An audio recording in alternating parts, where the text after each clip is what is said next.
guys, welcome to another video. My name is Ian, I am Ian the Reader, and today I've got my January wrap up.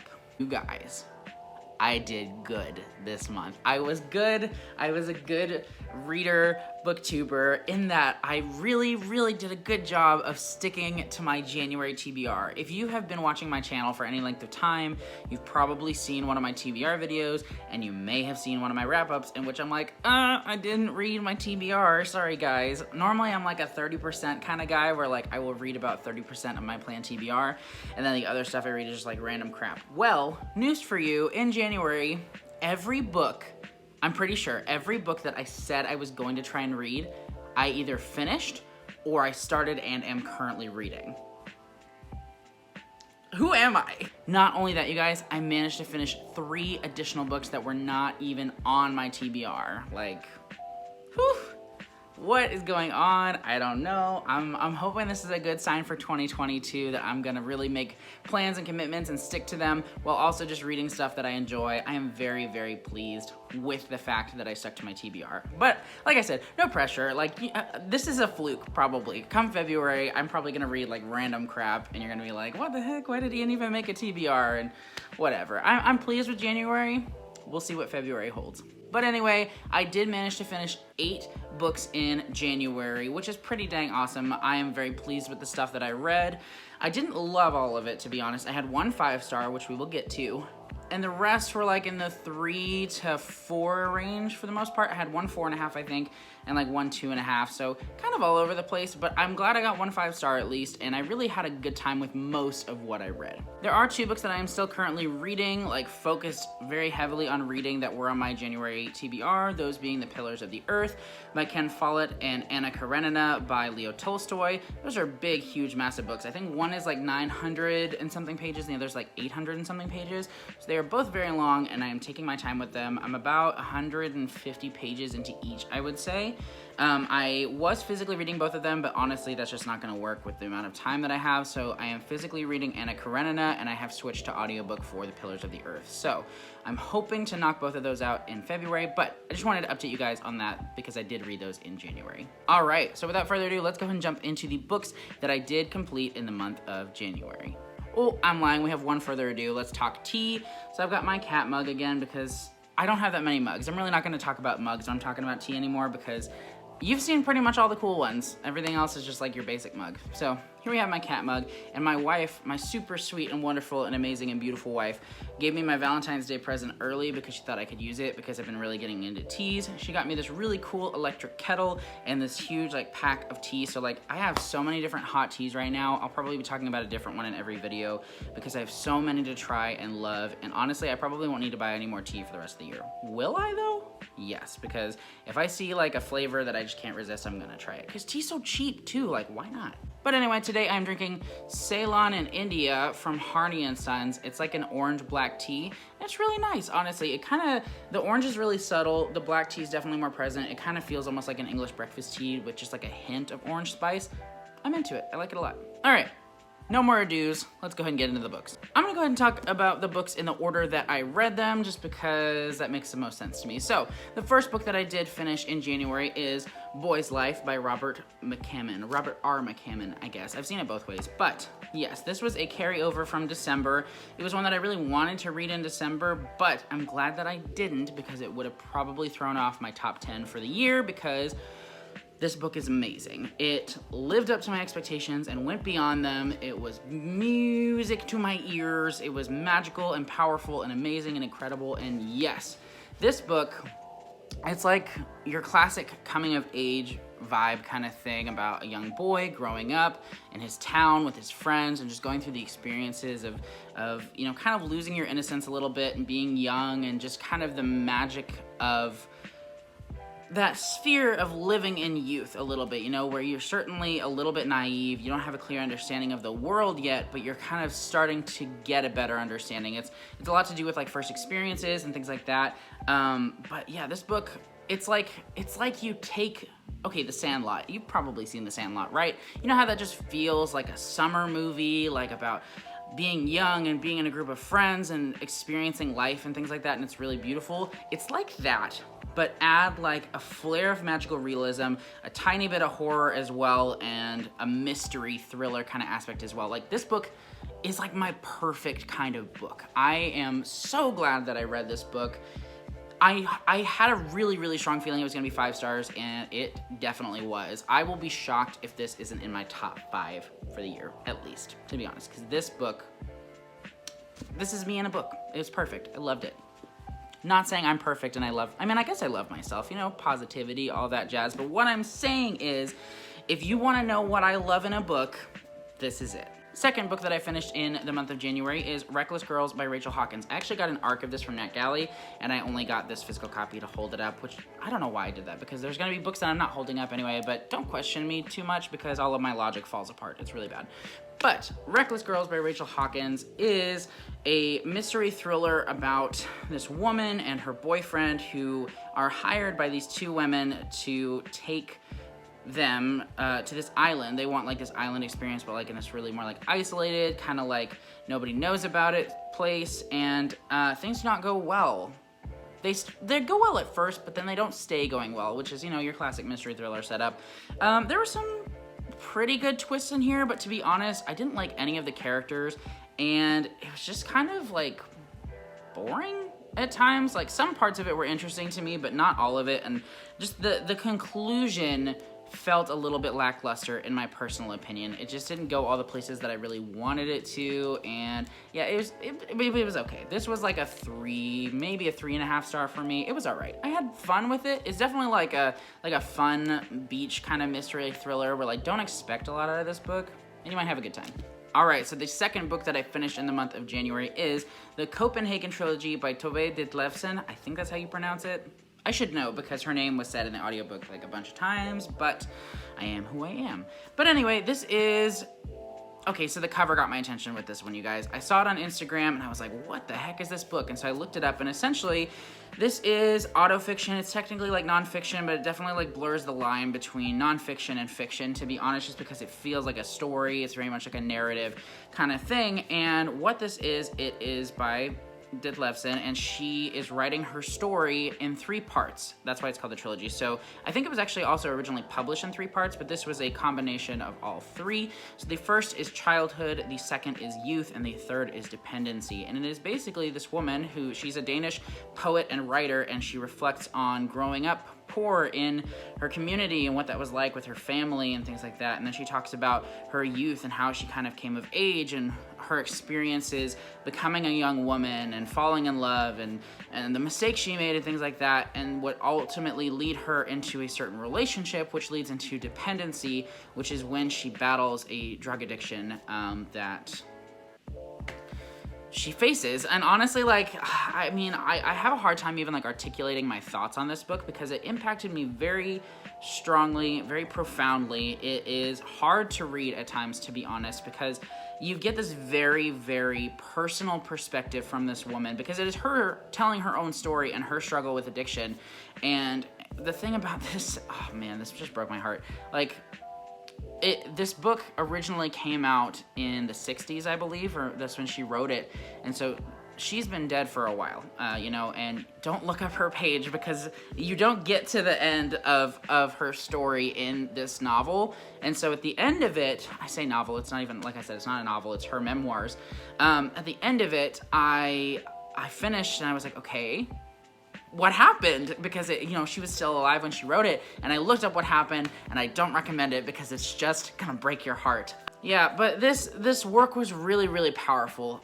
It talks about just growing up and struggling with wanting to really put yourself out there, put your work out there, because like I said, she was a poet, but you know, just facing turmoil internally and externally and what that feels like, and just the vulnerability that is required to be an artist and the dangers that can get you in. And then in addition to that, it's just about her seeking, like, not acceptance, but like approval in some ways, and the obstacles that come with that as well. And she was just a really incredible person, but she was also a human. You know, that's the thing, like her work and her words are beautiful and gorgeous, but she really is just honest with like the things that she thinks, the things that she feels, her struggles, her addiction, obviously. You know, it's a very raw portrayal of this woman, this artist, and her thought process. And yeah, it was really powerful. I loved listening to it. It was heartbreaking at times. It was honestly horrifying at times, just to see the lengths that she was willing to go to in the midst of her addiction. Yeah, I mean, it was just a lot. This read was just incredible. I'm so glad that I read this. This was like a 4.5 for me. It's one of those that, oh, man, I don't know. I might honestly end up giving it a 5. I feel okay about that 4.5 right now. It's still fresh, so as it sits with me throughout the year, I may ultimately raise this to a 5. But I highly recommend this if you're looking for a memoir about somebody who's an artist and really, you know, cares about their work, but also just getting like the really normal, like, human experience out of that as well, not like glorifying it, because that's the thing. It's like, it's her being a human being in front of you and sharing everything, and it's just, I feel like I'm not articulating myself very well because I feel very strongly about this book, and yeah, I loved it. So take that as you will. All right, the fourth book that I finished in the month of January was Green Rider by Kristen Britton. Fina over at Fina Reads is doing a read-along of this series on her channel, so definitely go check her out. I'll link her channel in the description. And yeah, so I was really pleased that I got to join for the first book. It was good. Wasn't great in my personal opinion. I mean, I think that, you know, the people who love it for a reason. I really enjoyed myself with it. It just didn't like wow me necessarily. So the things that I loved about this, I thought that this book did a really good job of like riding the line between whimsy and grit, I suppose, you know, in regard to its fantastical approach. Because sometimes in books you get a lot of like the whimsical fantasy aspect, or you get a lot of like the grimdark aspect, and that's kind of it, with like little hints and flares of the other.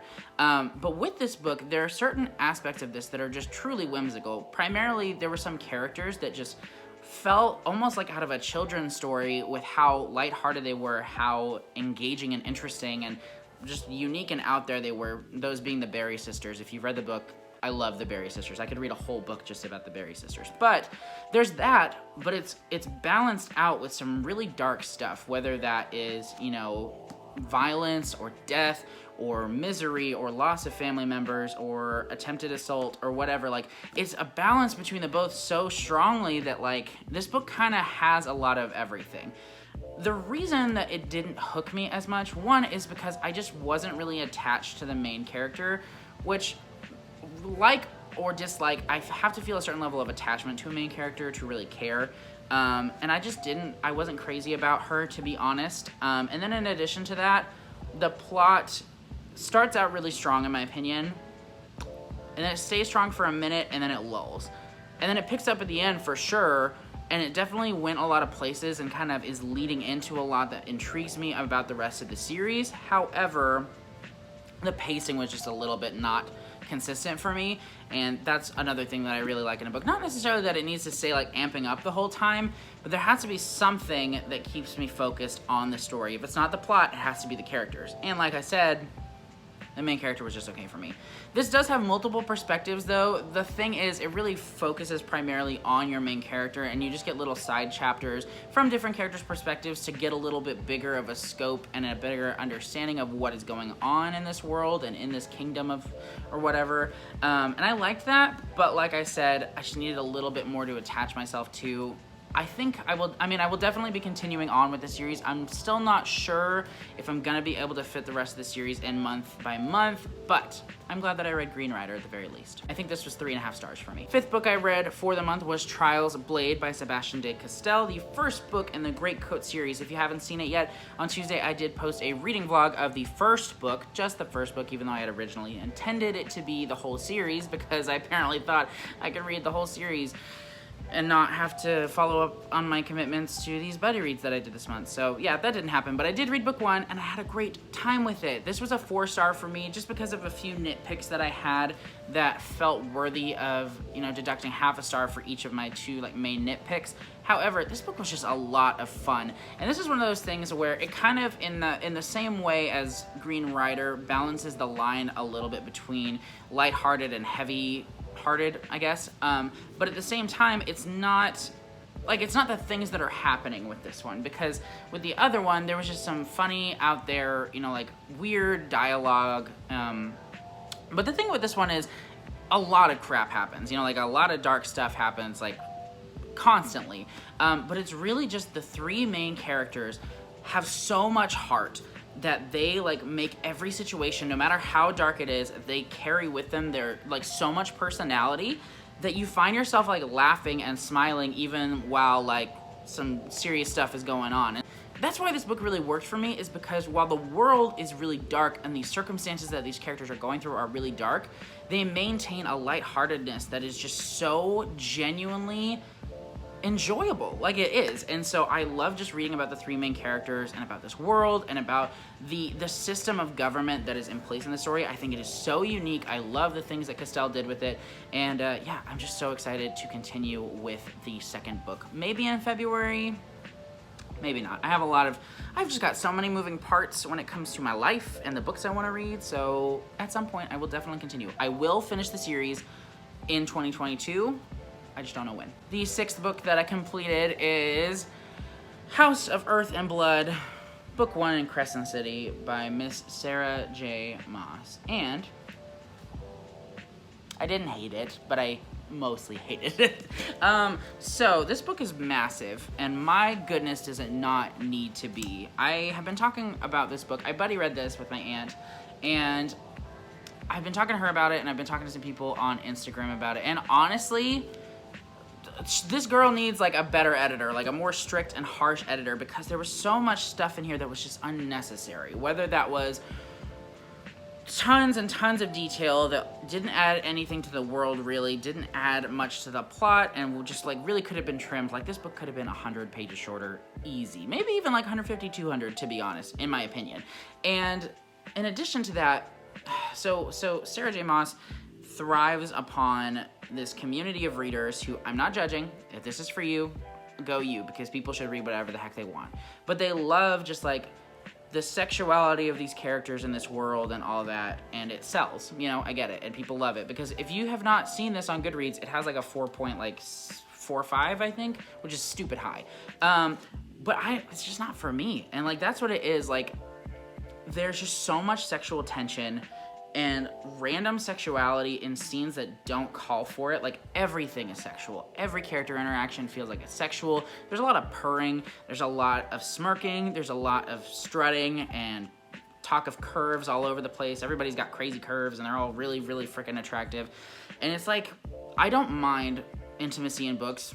It's fine. If, you know, there's a time and a place for it. For me, for my personal taste. Again, I'm not judging anybody who loves this, because if you do, that's awesome, and I'm so glad that you enjoyed this book. But for me, when it's on every single page, it just feels unnatural, and it feels like the characters aren't relatable, because like nobody talks like that. Nobody acts like that, like in real life, but they do on page, like literally every page. And that's just not enjoyable for me. It just feels cartoonish, and it feels fake. That's just how I feel about it. So yeah, the problem is, and here are my thoughts on this book really, like Sarah J. Maas has moments of glory in that she can write really well, she can have some really great lines, some really great prose, and she can write plot really well as like the execution of her like big like climax battle scenes, things like that. Like, she can do a really fantastic job, and that's why I keep coming back and trying again, because back in the early days of the Throne of Glass series, I loved book 1, 2, 3, and 4. They were amazing. Book 4 in particular was awesome. And the problem is, like I'm saying, like, she can write really well sometimes. It's just covered in so much other stuff. Like, there's little gems throughout the book, and that's why I gave it like a 2.5, because there were moments of this book that I did genuinely enjoy. They were just buried so deeply in unnecessary stuff, whether that be sexual or otherwise. It was just unnecessary. That's just my thoughts, my feelings, my opinions. I know that they're unpopular in this case. I don't typically have like hot takes or unpopular opinions, but nope. Speaking of unpopular opinions, I read the 5th season. This was another buddy read. Pete over at Ponderings of Pete was reading this on his channel, and I wanted to participate, so I decided to read it this month. And I'm glad I finished it. I'm gonna say that, because I have tried to read this book at least 2 other times. And I know the first time I didn't make it too far. The second time I made it probably about a third of the way through.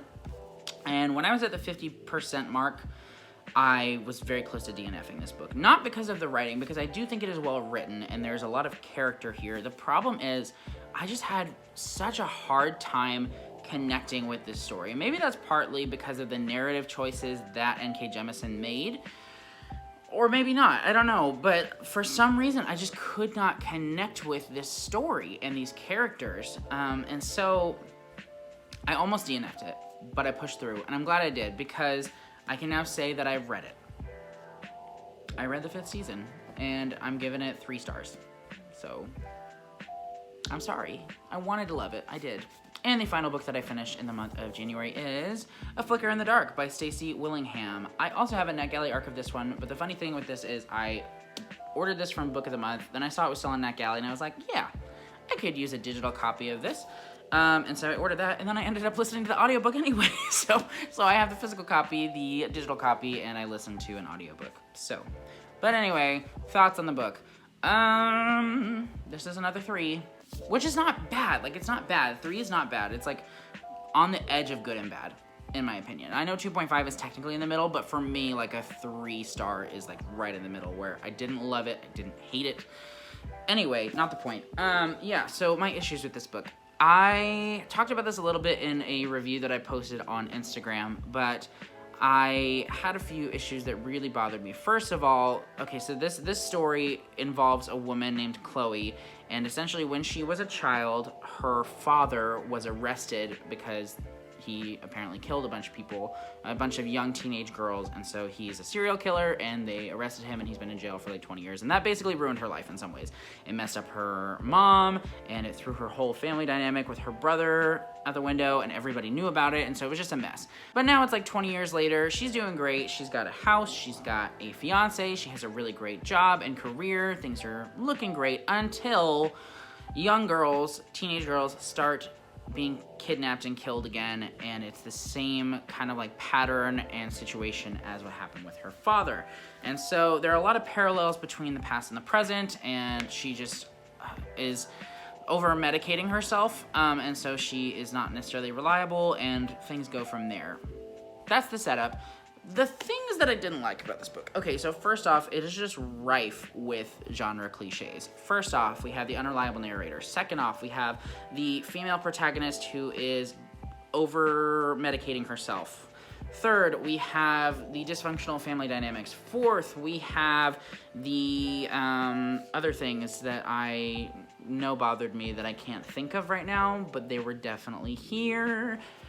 Yes, there were a lot of things. I made a list, but I don't remember it right now, and I'm not going to go into it. But anyway, there were just a lot of genre cliches for me, in that this felt almost like if you wanted to have a mystery thriller and you wanted to introduce somebody to mystery thrillers who had never read one before, this is like the staple. This is like, here is a little bowl full of all of the mystery thriller tropes. Eat it. Enjoy. And if this was my first thriller, then I might have enjoyed that more. But my problem was, as things were happening, I was just like, okay, this has been done before, this has been done before, this has been done before. And so it wasn't done badly necessarily, it was just all very familiar to me. So that's one thing that bothered me. The second thing that bothered me is that there is a pretty big twist at the end of the book, and I guessed it like 10% in. And so the whole time as things were happening, I was just like, that's happening because this is the reveal. That's happening because this is the reveal. And that happened constantly. And that's not always necessarily a bad thing, but in a thriller, like, you don't necessarily come to a thriller for the beautiful prose or the setting or what have you. You usually come for the plot, let's be honest. And so to have a big aspect of that be taken away from me because the author was a bit too heavy-handed with her hints and things like that early on, it just really threw off my experience. That being said, there were still some redeeming qualities here. Like I said, I enjoyed myself most of the time. Like, it was still well done, you know. I mean, all the things were pretty familiar and I knew what was going on, but it was still relatively well executed. There was one, not like the big twist, but there was a pretty significant twist near the end that I was so fixated on, like the big twist that I already knew, that I didn't see the other one coming. So that got me pretty good. And then in addition to that, I just thought that Willingham wrote really nicely. I thought her prose was quite excellent, and I thought there were some beautiful passages in here. I also enjoyed just the main character's kind of reflections on her family and the struggle she faces with trust, as well as with just happiness as well, because she feels the sense of like everything can be ripped away from me. And so I felt for her in that way. I just wish that things had been handled a little bit differently. So what are you gonna do? But that is it for the month of January. All in all, it was not a bad month. I read some books that I've been wanting to read for quite some time. I had one 5-star book, so that's pretty good. And most everything else I read was very middle of the road, so not bad. I'm happy. I'm happy with January. I really do think that February could be even better because I have a killer TBR coming for you guys to watch soon. And I'm pretty pleased with the books that I have planned to read in February. I have some more buddy reads planned. I have some really big chunk of books that I am in the middle of and others that I want to start. And yeah, it's just going to be a good month. So thank you guys so much for watching. Let me know in the comments what your favorite book you read in the month of January was. For me, it was definitely Boy's Life by Robert R. Mccammon. Oh, that book was so good. But make sure to like and subscribe and hit that notification bell if you want to. You don't have to, but I do post videos every Tuesday and Friday. And I don't want you to miss them because I'm having fun here. Hope you're having fun here. Thank you guys so much for watching. I hope that you have a wonderful rest of your day, whatever day it is that you're watching this, and I will see you in the next video. Bye, guys.